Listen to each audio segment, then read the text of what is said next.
আসসালামু আলাইকুম। এটিএন বাংলার সংবাদে সবাইকে স্বাগত জানাচ্ছি। আমি ভাবনা আহমেদ।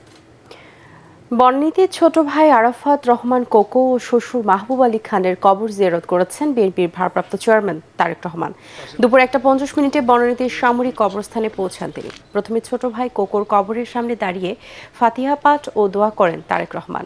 এরপর তার শ্বশুর মাহবুব আলী খানের কবর জিয়ারত করেন। পরে পিলখানায় শহীদ সেনা কর্মকর্তাদের কবরের সামনে দাঁড়িয়ে দোয়া করেন বিএনপির ভারপ্রাপ্ত চেয়ারম্যান। এর আগে তিনি নির্বাচন কমিশনে জাতীয় পরিচয়পত্র নিবন্ধন কার্যক্রম শেষ করেন। নির্বাচন ভবনের ইটিআই 104 নম্বর রুমে তার এনআইডি সংক্রান্ত কার্যক্রম সম্পন্ন হয়। সেখানে তারেক রহমানের আঙ্গুলের ছাপ ও চোখের আইরিশ স্ক্যান করা হয়। এ সময় ইসি সচিব আক্তার আহমেদ উপস্থিত ছিলেন। এর আগে নির্বাচন কমিশনে তারেক রহমানকে স্বাগত জানান তিনি। সেখানে ভোটার নিবন্ধন কার্যক্রম শেষ করে দুপুর 1:20 দিকে নির্বাচন ভবন ছাড়েন শহীদ রাষ্ট্রপতি জিয়াউর রহমানের জ্যেষ্ঠ সন্তান তারেক রহমান। এর আগে বিএনপির ভারপ্রাপ্ত চেয়ারম্যান তারেক রহমানের মেয়ে জাইমা রহমানও ভোটার নিবন্ধন সম্পন্ন করেন।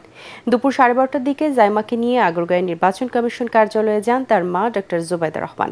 ইসিতে গিয়ে ফিঙ্গার ও আইরিশ দেন জাইমা রহমান। এর আগে অনলাইনেই ভোটার নিবন্ধন ফর্ম পূরণ করেন তারেক রহমান ও মেয়ে জাইমা রহমান। গত 23 জুন জাতীয় ভোটার তালিকায় অন্তর্ভুক্ত হন ডক্টর জুবাইদা রহমান। তখন তার ভোটার নিবন্ধন সম্পন্ন হয়। তিনি স্মার্ট জাতীয় পরিচয়পত্র স্মার্ট কার্ড পেয়েছেন। ঢাকা 17 আসনের গুলশান এলাকার 19 নম্বর ওয়ার্ডে ভোটার হচ্ছেন তারা।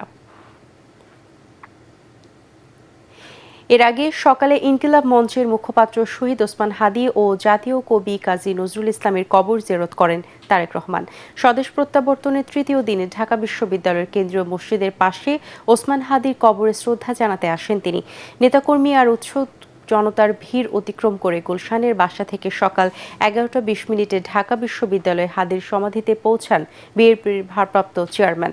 পরে ওসমান হাদির কবর জিয়ারত ও জাতীয় কবির সমাধিতে শ্রদ্ধা জানান তারেক রহমান। গণ অধিকার পরিষদ থেকে পদত্যাগ করে বিএনপিতে যোগ দিয়েছেন দলটির সাধারণ সম্পাদক রাশেদ খান।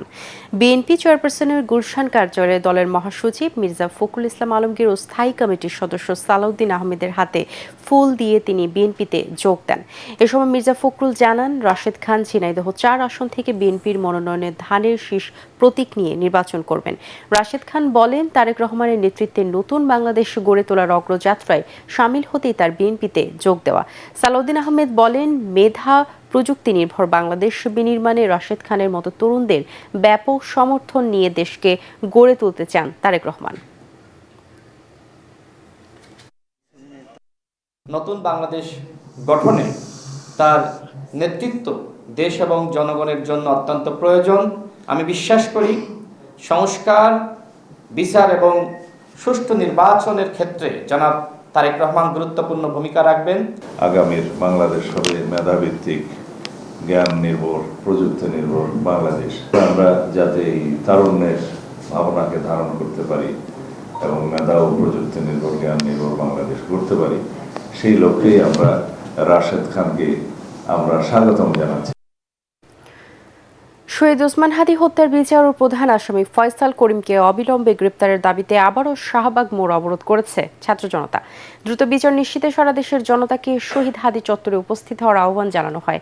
এর আগে শুক্রবার জুম্মার নামাজের পর ইনকিলাব মঞ্চের নেতৃত্বে সাধারণ শিক্ষার্থী ও বিভিন্ন শ্রেণী পেশার মানুষ ঢাকা বিশ্ববিদ্যালয়ের কেন্দ্রীয় মসজিদ থেকে বিক্ষোভ মিছিল নিয়ে শাহবাগ মোড়ে এসে অবস্থান নেন। এ সময় শাহবাগ এলাকায় যানবাহন চলাচল বন্ধ হয়ে যায়।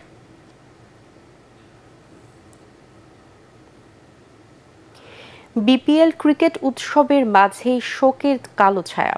মাঠে হার্ট অ্যাটাক করে মৃত্যুর কোলে ঢলে পড়লেন ঢাকা ক্যাপিটালসের সহকারী কোচ মাহবুব আলী জাকি। ইন্না লিল্লাহি ওয়া ইন্না ইলাইহি রাজিউন।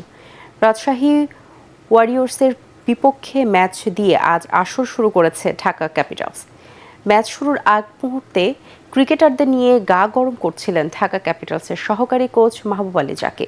অনুশীলন সেশন পরিচালনার সময় আচমকা অসুস্থ হয়ে মাটিতে লুটিয়ে পড়েন তিনি। তাৎক্ষণিকভাবে তাকে সিপিআর দেওয়া হয় এবং অ্যাম্বুলেন্সে করে সিলেটের আল হারামাইন হাসপাতালে ভর্তি করা হয়েছিল, যদিও শেষ পর্যন্ত বাঁচানো যায়নি।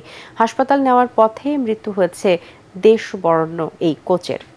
পরবর্তী সংবাদ দেখার আমন্ত্রণ জানিয়ে এখনকার মতো শেষ করছি। এটিএন বাংলার সংবাদ ইউটিউবে দেখতে ব্রাউজ করুন youtube/ATN বাংলা নিউজ। ধন্যবাদ সবাইকে।